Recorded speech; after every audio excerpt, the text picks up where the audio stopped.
Yeah, hot and bothered. I know. Oh, but it is very warm, isn't it? I'm not enjoying it. Ugh. I'm not. It's always when it's winter, you always forget how bad summer is, and vice versa, until you're in it, isn't it? It's I like know. you sort of go, oh, I can't wait for the warm weather in the winter, and then it comes, and you're like, ugh, why did I wish it No. upon myself? You're never happy, are you? Like, you're Nah, always wishing for the opposite, and then it comes, and you're like, oh, should have been careful what I wished yeah. for. So no, I get it. I get it completely. I've been the same. I think it's where it's changed so rapidly from hot to cold, hot to cold. You can't keep up. No, you really can't. Honestly, it's too hard to adjust to. Yeah, I get it. But I'll do a little introduction. I mean, if you've seen any of my episodes, you'll know, like, just a standard little intro, and then if you're happy to Yeah. introduce yourself, perfect. So, obviously, welcome to Dystrophy Diaries podcast. Really, I want it to be like a safe and comfortable place for people to talk about, their disability, and help raise awareness. I think I'm very passionate about trying to help people find their voice and talk about their experiences, and just hopefully help other people have a better understanding of, what our experiences and what it's like, really. And yeah, over to you. Hi, yeah, no, I'm Ryan Swanepoel, also known as Guppy83 on Instagram. I have limb-girdle muscular dystrophy type. Well, it was 2B. Now I think it's R2 with the changes where they basically run out of numbers or letters to reclassify it. So I've been diagnosed since probably early 20s. I'm married with 6 kids altogether. 3 have moved out. Yeah, we've cut them in half so far. So we're down to the final 3. And yeah, just at the minute adjusting life out of work. So yeah, I'm just finding a new norm at the minute. Mm-hmm. Well, gosh, I've got so many questions to ask you now after that little introduction. I guess my first one is obviously, like, what was your you mentioned you were diagnosed in your early 20s. What was that sort of process like for you, and what were your first really indications about the condition? It was a strange one because obviously it all came about when I was with a group of friends, and when you leave school, if you're not a physically active person and do sports, you kind of don't really run in your day to day, unless you need to. So I was always going through life without the need to run, and it was when I was with a group of friends, walking back from the shops, it's like to really rain hard. And one of my friends said, oh, let's just run back, we're not too far. And I was like, yeah, all right. And I noticed that almost all of them were about 3 meters ahead of me, and no matter how much I was trying to run, it was a bit like one of those cartoon moments. I was just running on the spot. It kind of felt like my bottom half was really heavy, and I thought, is it because I'm out of shape? I don't know. It was one of those question mark moments where you thought, I'm not like them, but I kind of suppressed it to the back of my mind. And it was only later on where I started struggling with stairs and certain things. I was like, this doesn't feel right. And at the same time, I was under investigation for something completely different with my GP. And when I mentioned this to them, they were like, well, we'll run some blood tests anyway. And it was from that the CK levels were kind of through the roof, where they were like, something's not right here. And then like a lot of people understand that, then that opens up the route of investigation, so then it became, I think it was a DNA test, ECGs, all your muscle biopsy I had to have done. So while all this was going through the process, like I say, you're left with all these question marks of what could it be. And we all know, when you're under investigation for anything, the first thing you go to is Google. So the thing was muscular dystrophy is so rare that unless you know of it or someone with it's a whole hidden world. Yeah. It's you kind of you hear of MS, you hear of all the well-known conditions that, you see on TV and charities and things, but when it was something like that, I was a bit like, what is that? So when you go to Google, you think, okay, it's just one thing. But no, then you see all the subcategories, and they're also variating. So when you're in your early 20s and you've got children, it's a bit like, well, in any stage of your life, it's that, what one is it? It could, Mm. or could it be none? Could it be something else? And I don't think people understand the mental trauma that being post-diagnosed opens up, you know, because at that point you just don't know what to do. You don't know what direction it's going to go in. So yeah, it was a very traumatic time. Um, and then from that, it was basically, once you're given this diagnosis, it's almost like, what can I do? Mm-hmm. You're given the options of, I've still got some mobility, but then on one hand, you've got people and doctors telling you that, if you push it too much, you're going to get worse and it's going to deteriorate quicker. Yet if you don't do it enough, the same is going to happen. That saying, if you don't use it, you'll lose it. So Yeah. it's a hard one to grasp when you're like, well, where is the medium? And I found that at the start of diagnosis, yeah, the NHS was brilliant. They offered me stints of hydrotherapy. I was able to have physiotherapy. I was able to get equipment and look into all that. But what I've noticed over the years is, as my condition has progressed, the support starts filtering off, and you end up kind of being left to it. But the one thing that I've noticed regularly with many with this condition, doesn't matter what type of muscular dystrophy it is, what subgroup, we're all suffering the same, where there is no counseling or mental health support with a physical condition. And this is something that I've started to realize that no one talks about, that, you know, you're diagnosed with a physical condition, but then in turn, that can create anxiety from trying to leave the house and wondering, will I get stuck? Will I make it to where I want to go? Will there be someone available to help me? So your daily process is anxiety from that, but then also the depression of, you can't do this anymore. You wake up one day and, I used to be able to do it this way, but now I can't. Mm-hmm. It's constant. And this is something where others need to realize that, it's not just one thing we have to suffer with, the physical side, it's the mental side as well.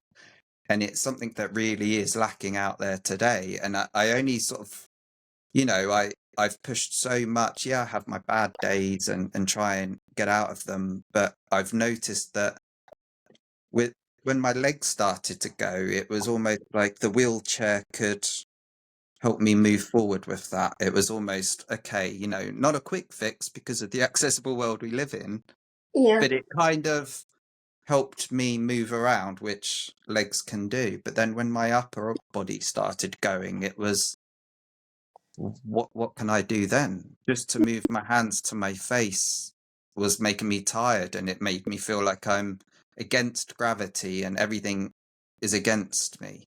Everything feels heavy.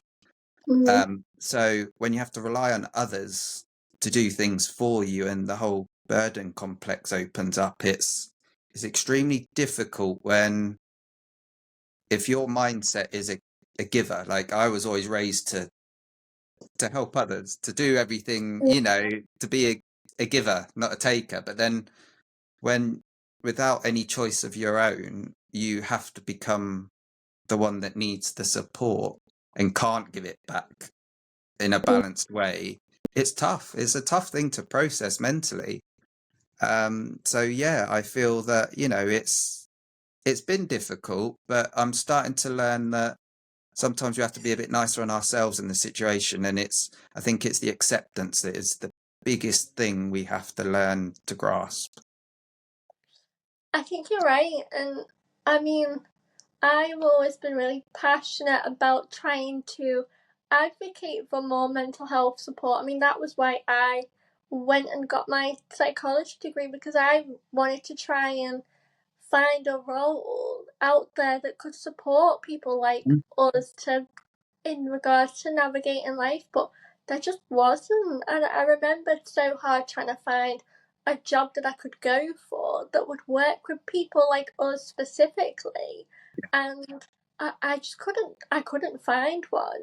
And I think there just there needs to be so much more out there, because as you're right, it's not just one thing. Like, there's Mm. that overall first step of being diagnosed and understanding what comes with that. There's accepting the changes in your body, the differences, and then also dealing with that like anxiety of trying to navigate normal life that isn't Yeah. built for us. And there's No, so many things to unpack with it, and it is a lot, and you kind of just have to figure it out as you go along, which isn't always easy. it's not. And I found that obviously until you can connect with someone that's going through similar, which we all know, there's not many of us out there. We're kind of quite spread out, but without that, when you rely on your friends, it's like I said earlier, the burden complex of, you can feel their uncomfortableness when you just want to vent. You just want to tell them, look, I'm having a really crap day. You just want it off your chest, but then you want someone to just agree and say, yeah, it is crap, but you've got this. But sometimes people are too afraid to say that. They kind of feel guilty. And I get it. I've at the beginning of my journey, I used to do it to others, and now learning it myself, it's like I understand, but sometimes, we just need that area, like you say, just to let it get off our chest, and then we can bolster ourselves up and go on. But unless we have that, it's all internal, and this is where it's tough to separate, like I say, your body from your mind, because a lot of the time, we just want to get out and do. Yeah, But then the world, when like you said, isn't created for us to do that, and we feel like we're in the way and have to always ask, it's the last thing any of us want to do. I But we're know. left with no choice, and that's where it's difficult, to almost find that balance. And and I get it. It's even in the house, having, you know you, in relationships or children, having carers as friends and family, or it's Hmm. tough. It's really tough to have to deal with. And this is where, opening up to someone else going through the same, it's like, okay, so I can relate with you on that. Otherwise, when we feel we're the only one with it, that's when we can almost go backwards and feel, you know the the pressure of, this is awful, why me, and it's very easily done. I can very easily slip into that format. But like I say, it's just the support of the community and people out there, and podcasts and chats like this, just having that platform to talk and real talk about it. We don't get that option always to do. No, we really don't. And I think, as you mentioned before, you feel that awkwardness sometimes when you try to speak about it to people not in the community. So then you just think it's easier not to say it. You don't want to make anybody feel upset or anything. But I think being able to meet other people like myself, like with you, and it's been really just comfortable and nice to be able to have these conversations and be like, actually, it's a really crap day today. Yeah. And just kind of feel that, accept it, and tomorrow's a new day. And Yeah, I think we all really need that. we do. And I always live by the quote. I always tell my friends this, because you can put it in anything in life, that the way I look at it is, if I look forward, it's full of, you know, regret and things. If I look too much into the future, it's, I can't do, I don't want the disappointment of things I can't do that I've planned. If I Mhm. look back and it's full of things that I haven't done, but it's too late, it's full of regret. So I have to literally live in the day to day. And I find that easier because then, on good days I can get more done. On bad days I can just have a rest. But it's learning to, it's okay to just live in the moment. And that's something I've had to learn since leaving work, because without that purpose or things, you kind of feel like, well, I'm just a void. I'm just here, you Mhm. know. And this is where I've started to learn that, you have to just find the little things that you can do. And it's tough when your body's changing, like you say, from day to day. Like, I always wake up and think I'm going to do this, this, and this. I probably get halfway into the first task and I'm exhausted. And it's like, no. And that's the hard thing. It's giving yourself that you've tried. Some Mhm. days, I just want to throw things across the room, but then when I don't have the strength to even throw the thing across the room, you get more of it, and it's so easily done where you just build it up on these layers of frustration. But then I've started to learn to just, it's almost giving yourself that humor back, like, ah, whatever, and just disconnecting yourself from it. It's very hard to do on certain days, but it's just learning to love yourself and give yourself that break, you Mhm. know. And that's difficult when like you say, when you know I know everyone's different on the onset with age, and that's where it's tough to go through the motions of things you used to be able to do and take for granted have been taken away from you, and not feeling remorseful for it. So the way I've started to do it is, I call it my opposite bucket list. So I've got a list of things I used to do.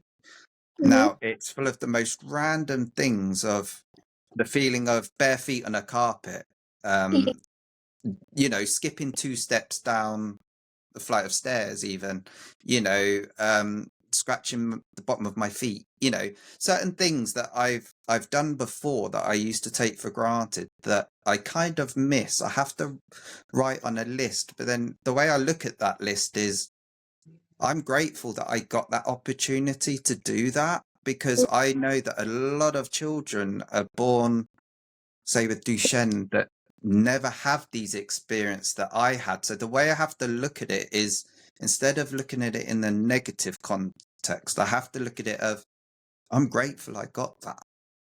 And it's something that I've found has actually helped me deal with my sudden progression, because we all know it's not just, you have a time scale, exactly when what's going to go. Everyone is so different with the condition. Mhm. It's like, my brother is older than me by 3 years. He has the same condition as me, but we're so different as far as onset, progression, and how it affects us. Mhm. And it just shows that, you can't plan ahead. So all these things are so different. So you just have to adjust accordingly to your situations as best as you can. I think I really relate to a lot of your perspective on it because, as you say, the way that I look at a lot of the things that I've been unable to do was, well, I'm just so grateful that I ever was able to. Yeah. And I think I've often had people ask me, like, well, are you not upset that you can't do that anymore? And I'm like, well, I'm just thankful I ever was able to.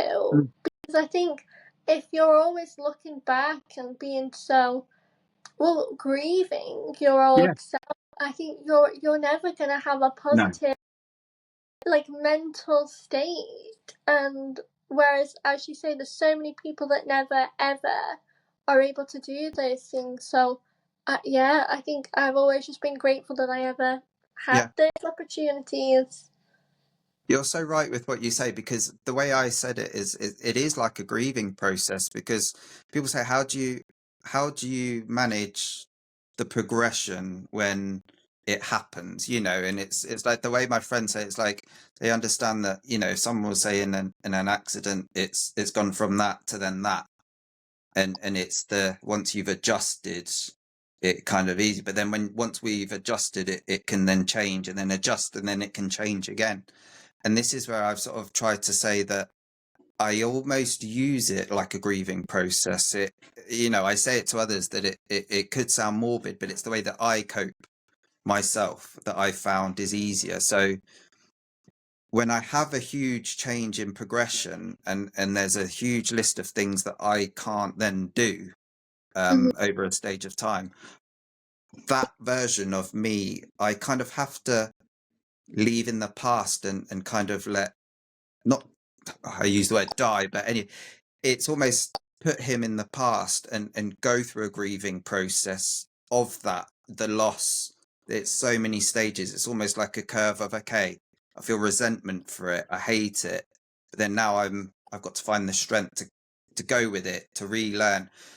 And this is constant. So the way I look at it is then they're past memories. It's almost like a past life that I've had, but I'm Mhm. grateful for.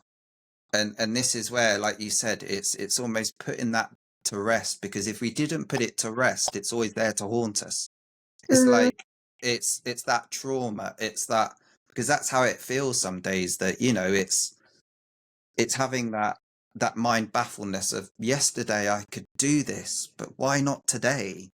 You Yeah. think, okay, I'm having an off day, so you'd leave it a few days and then you'll try again, and then you still can't do it. So you're like, okay, so that's in the I can't do any more jobs. And then Mm. that's when we have to say, okay, to our partners or any caregivers, that I can't do this anymore. Or say in work, this is where I used to struggle at work, when I would almost change over a weekend or over a week, go back to work, and then what I was doing last week, I have to ask some help without, and they'd kind of look at me and it's like, I'm not being lazy. I Yeah. physically cannot do it anymore. And people can't kind of understand that until I physically show them, and they're like, oh, wow, okay. But it's that, constantly, and it's learning to adapt as well. And we end up, I end up turning into MacGyver sometimes. I think the determination, it's like, it gives me a challenge now. Instead Mhm. of, I can't do it, right, I need help off anyone, I'm like, nah, I'm not going to give in yet. I'm going to try and work this out. And a lot of the time I can actually find ways, whether it takes me longer or I look as awkward as hell doing something, I Yeah. really couldn't care less. The fact that that's something that I can then carry on doing, I'm more Mhm. grateful to do that. No, absolutely. And I think having that mentality of being like, even if I look ridiculous doing it or awkward, like, I can do it. So just Yeah. let me do it. Like, Yeah. because I think that instinct from like your loved ones to jump in and be like, oh no, I'll do it, which obviously very grateful for. Yeah. But I'm also like, I know I look like I'm struggling, and that's because I am, but I still would rather Yeah. do it. Like, just let me do it. But I That's think it. it's trying to kind of help people to understand that and also know that when I mean, everybody's different, but I can say, and probably you can say, that when we need help, we will ask for it, like That's 100%. it. And it's having that trust between you and your loved ones of being like, I'll let you know when I need that help. Yeah. And that's it. And it's very difficult because, like you said, it's like, I admit, I know myself that sometimes routine and the norm, it becomes habit. So if someone Mm-hmm. helps me, say, with something, and then they carry on helping me with that one task, then I kind of don't ever try, Yeah. because Mm-hmm. they're constantly doing it for me. But then a few times I'll be like, well, at least let me try, because like I said to you, the burden complex is something where a lot of the time I find myself sitting watching everyone busy around me, and then I have to stop what they're doing, get them to help me, to then them get back to what they're doing. Now, that's very tough when you're one of these people that have always been the one that, do you need help? Can I help you with this? And do it. So it's like you said, it's very easily done, where I can become quite easily lazy if without realizing. And that's where I have to kind of say, no, this is a challenge. I'm ready to do. And Mhm. like you said, having to say, no, I've got this. I will ask if I need help, Mhm. but then having the other person understand that, oh, it's quicker if I help you. Yeah, it's quicker, but I know that that quicker help is just gonna be that's it then. I'll Yeah, never bother, and it's that, isn't it? It's it's it it's is. having that communication and learning to almost try yourself, but then without putting yourself in danger or risk, you know, pushing it too much. I agree, and it's a bit of trial and error, really, isn't it? Finding that balance, and I think that's always just a constant learning journey as we go through life, isn't it? And part and parcel of the condition. And I think Yeah. those are the elements that people don't see that I really have wanted to show with this podcast, Yeah. being like, these are the little behind the scenes things and internal battles that you don't see that we experience, but Yeah. they're not to be pitied or sympathized No. with. That's just our normal, and that's okay. Like we're working through that. Yeah, and it's like I could relate with you the other day when I saw your wedding with the walking down the aisle. Like that was me. Like I made it my challenge when I got married to walk Mhm. without my stick aid down the aisle. And people don't realize that, yes, we're putting ourselves at huge risk, but that's ourselves making that judgment, Mhm. because people don't realize how much that just means to us, because we know that our Mhm. progression is rapid and we don't know when it's going to happen or when. So when we can just hold on to those memories, we're going to do it. And it's learning that as well, our own boundaries. It is, which, like, yeah, it's been a learning curve in itself, and I do sometimes have a habit, as I'm sure you do, of over pushing them. But Yeah. I think that's what keeps you going, isn't it? That Yeah. fact, that's what kind of motivates you to keep going. But I think my, I guess, somewhat round off question that you'll see that I always ask everybody, but I'm gonna slightly change it for Hmm. you because I feel like you have such a powerful voice that I more want to know, what advice would you give to other people that are maybe just starting on their MD journey, or might be feeling a bit in a difficult time at the moment? What would you say to them? Like, whether it be mindset or anything that you've learned along the way, like what would you like to say to them? There is a life out there that could be fulfilled and lived really well. You just need to give yourself the courage and opportunity and patience to find it. And this is where we all know out there are barriers to accessibility, but it doesn't mean we have to stop. There are other journeys and other routes around. We just need to look for it. And it's a quote that I've said to everyone. If you always look for the bad in your day to day, if you look for the good in your day, you'll find it. If you always look for the bad, it'll find you. And this is something that's so true, that you can see what's out there if you look hard enough.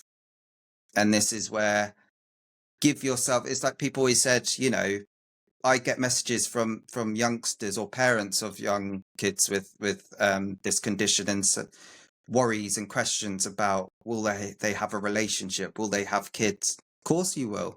Who's there to say you can't? And this is something where there is ways and means around these things. Just because society say no doesn't mean it's not possible. And this is where you can make it what you want to. And like we've said, walking down the aisle, things that if you want it enough, we can really push for it. We can really try. And this is where you shouldn't have to almost plan your life because of a condition. Live your life. The condition, it will change around it. And that's something that's really important, So when doctors say you'll get this at this stage, you won't walk. No, you can prove them wrong. I really wish like I'd have heard from someone like you when I was starting my journey all them years ago, because I think you do instantly, you hear the what the doctors say and you just think, how am I gonna just live my life? But to meet people like you and see your journey and hear your perspective, I think that's why so many people do Mm. message you and follow you, because it's just nice to meet someone else that has got it kind of, I want to say figured out. I mean, we don't all have everything figured out, but you know what I No, I think it's like for myself, I think I've had to find this version of me because of my children, like I said, because as parents that we have to, it's our job to show our children this is how we have to be, this is how you have to behave, this is what you should do in life with everything normally. So with my condition, I thought, you know what, I'm going to show them that you can go out and do. You shouldn't give up, regardless of what situation you're in. And it's that pushes me every single day. And that's why loved working in a school, because I was teaching other children that never came across it that we exist, we can have fun, we can do it, we just do it differently. And I think it's that. I don't know. It's just having the push to show others that I'm going to do the opposite, and don't get me wrong. I have my days. I'm not all positive and every single day. I have my moments when I am on the back pedal and I do wallow but it's the way you get out of that. It's all almost, you can go in the hole, but just make sure you leave the ladder there for when you're done, is yeah, learning that. you get back up again and tomorrow's a new day. I think, Yeah. well, honestly, like, Ryan, I really have had such a wonderful time speaking to you today, and It's been a pleasure, and thanks for giving me this opportunity. Like I say, if it wasn't for you guys running these podcasts and allowing us the platform to talk, it's just so important and crucial. So you guys you're doing amazing things, Zoe. Seriously. I mean, honestly, Ryan, I just like a little yap, so that's kind of my excuse for having a that was, yeah. But thank you. I'll take that compliment. But people like you as well. Like, I've followed you for so long. You're one of the first MD accounts I ever followed. Like when I started this journey and joined the community. But so you also do really really wonderful things too. So thank you as well. That's what it's our job. Like I say, we have to show them how it can be done, and it is possible. Absolutely, we do. Well, honestly, I'll let you know when I Yeah. upload it. And thank you again. Enjoy the rest of your week. And Yeah, and I hope you get better and get some rest and stuff. And like I say, always here for a chat if ever need. And that's something that I always say to everyone. Yeah, if I'm busy, I will get back to people, and I am here if you just want to chat.